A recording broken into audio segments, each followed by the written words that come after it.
All right, amazing stories, y'all. I hope y'all got to share some of your stories with your teacher in class.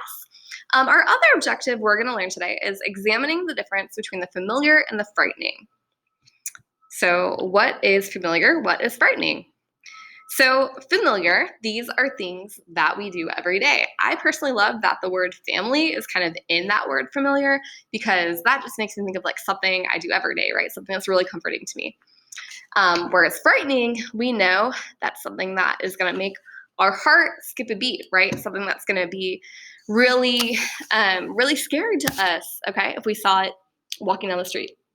So for example, there's this cute little bulldog. I love dogs. If I see a dog that's really familiar to me, I want to pet the dog, right? I'm not really scared of dogs at all. However, if I saw a dog like this with teeth growling at me, I would run or hide because that dog would be really frightening to me if it was acting really aggressive. On the same token, I see this picture of a dad and a baby, and I think of my dad. He's super familiar. If I see my dad, I feel really comforted. I'll give my dad a hug. I love spending time with my dad. But if I see a man who I don't know who looks like this, I'm gonna run. I'm gonna call the police, right? If they're getting near me. That would be really frightening. So, familiar, frightening, right? Familiar is something we see every day. It gives us comfort. Frightening is something that is going to make our heart race. So at the end of our lesson, we're going to examine the difference between the familiar and frightening a little bit more.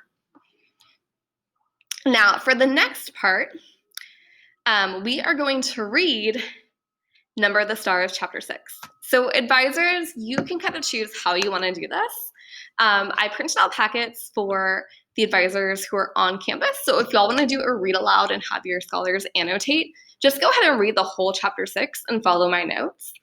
If you are a distance learning teacher, I have also included the chapters with my important notes here. So if you want to read with your scholars on Nearpod, you can go ahead and do that so they can see the reading.